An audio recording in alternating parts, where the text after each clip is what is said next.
Kell Brook possesses is his timing. And he said it himself. He was being interviewed. He was sitting next to Amir Khan, and they were both being interviewed at the same time. One of the interviewers asked Kell Brook about Amir Khan's speed, and Kell Brook replied, "Timing beats speed." Unquote. Timing beats speed. And I've watched Kell Brook's fights. The man is a master timer. And that's a skill that's overlooked in boxing.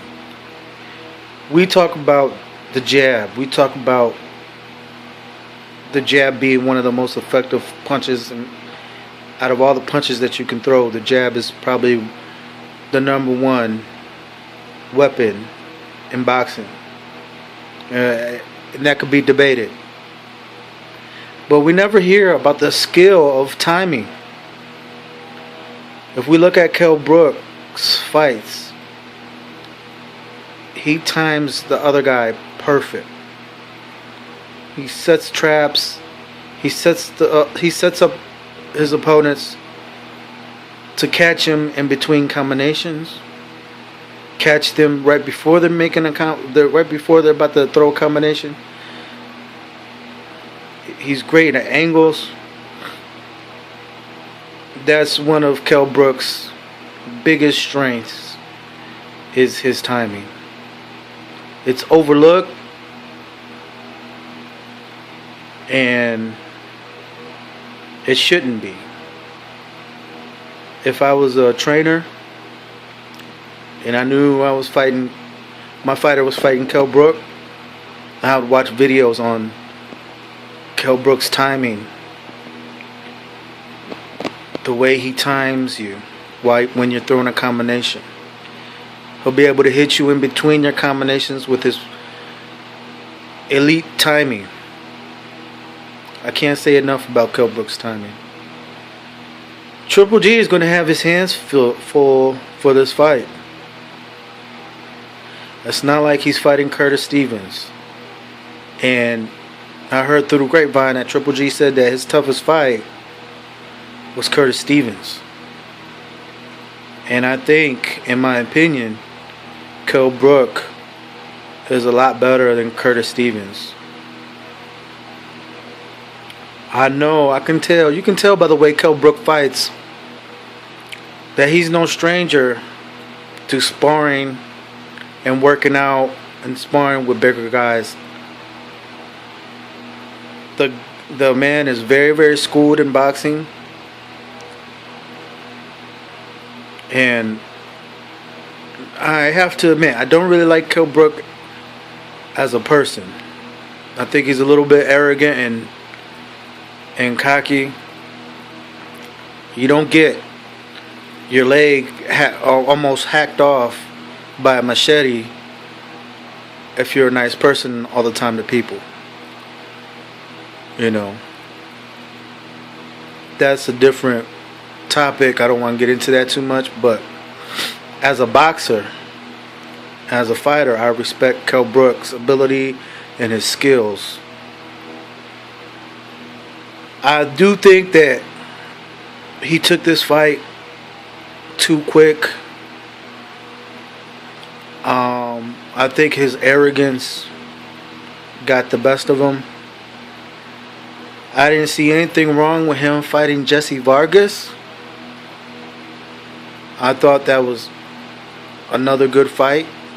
He was on the right track, defeating Sean Porter. Keith Thurman just barely defeated Sean Porter, a fight in which I thought Sean Porter won, by the way. But people were looking at Kell Brook because of the Keith Thurman Sean Porter fight. Kell Brook's name was always in the mix in that fight. And so his name was being spoken, and that's publicity. free publicity that people were given to the name of Kell Brook. Kell Brook should have played his cards a little bit better with his team, with his promoters, and took the Jesse Vargas fight. I think he would have beat Jesse Vargas. Jesse Vargas is tricky and he's no slouch. It would have been a good fight. But he decided to jump all the way and try to fight Triple G. I know he's going to get, and for the short term, it's going to seem like a better way to go. But for the long term, I think this hurts his career. Because even though I said all these things about the timing of Kell Brook, the skills of Kell Brook, the power he possesses, his fluid, compact, crisp, sharp punching, short punches, powerful punches, etc., etc., I do believe that he's going to lose this fight. I think Triple G, Kell Brook hasn't been hit in a real professional fight the way he's going to get hit by Triple G. And Triple G is not going to be. Triple G is going to get timed with punches, calculated punches, angled punches, and Triple G is not is going to be a little bit bewildered, a little bit confused by Kell Brook. But I think Triple G will put that puzzle together, and he's a very smart fighter. It's going to be a chess match, but I think Triple G is good at playing chess in the ring. That's what makes him that's what makes him a great fighter. He's very smart, very skillful in that ring. If there's a fighter that's able to put Kell Brook into checkmate, it's Triple G.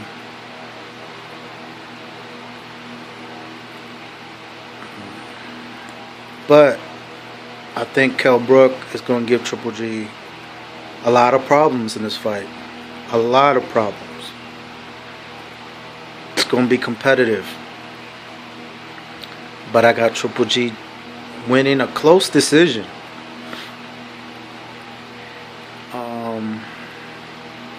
Kell Brook has to worry about Triple G body shots.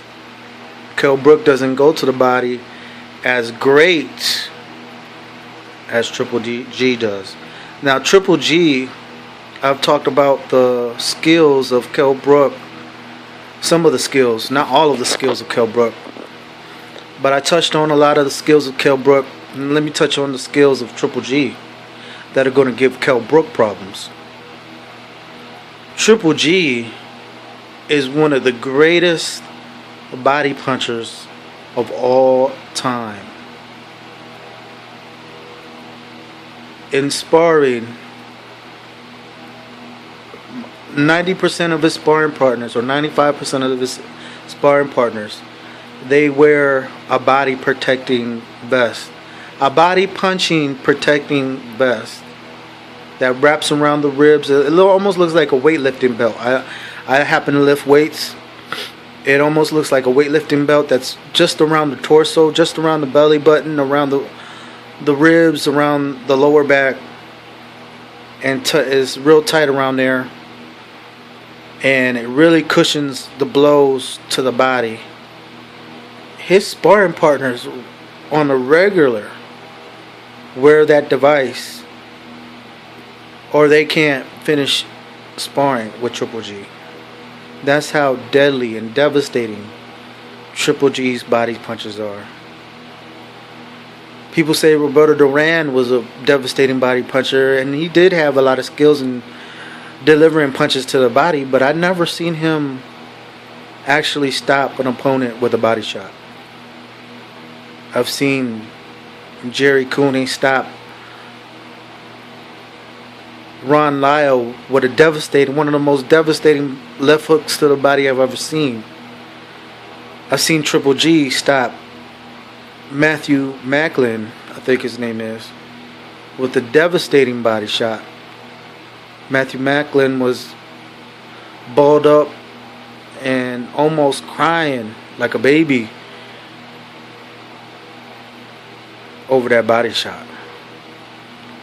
That's one thing that you have to prepare for when you're fighting Triple G, is you need to have your midsection extremely built to withstand tremendous, well planted, skillfully planted body shots that Triple G can throw in a millisecond.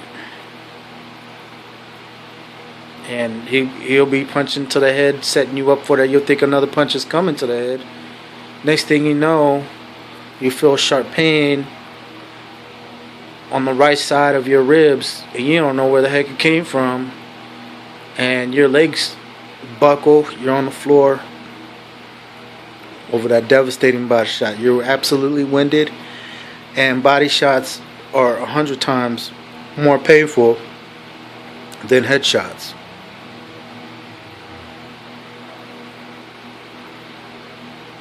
Triple G is also a good timer. He times his punches well. He'll time his opponent well in counters. Triple G has a great chin. He paces himself well. Both of these guys pace themselves well. Kell Brook likes to keep that pressure on his opponents, keep the combinations coming, keep something in the opponent's face.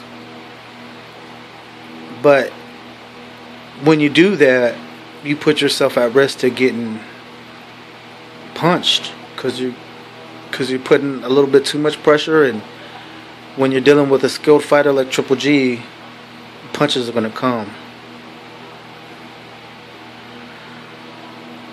So Kell Brook has to answer those questions.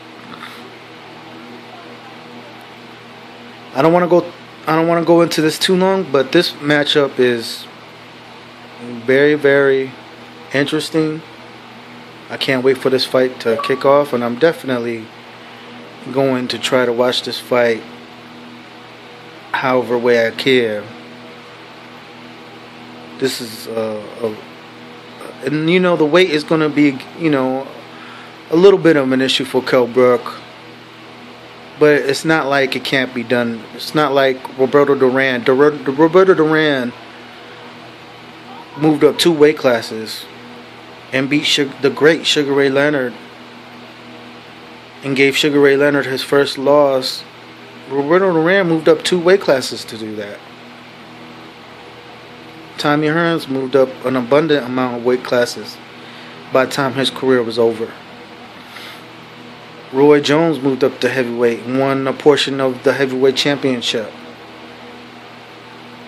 And the list goes on and on of fighters that moved up. And it's not a death sentence when you move up to fight a guy.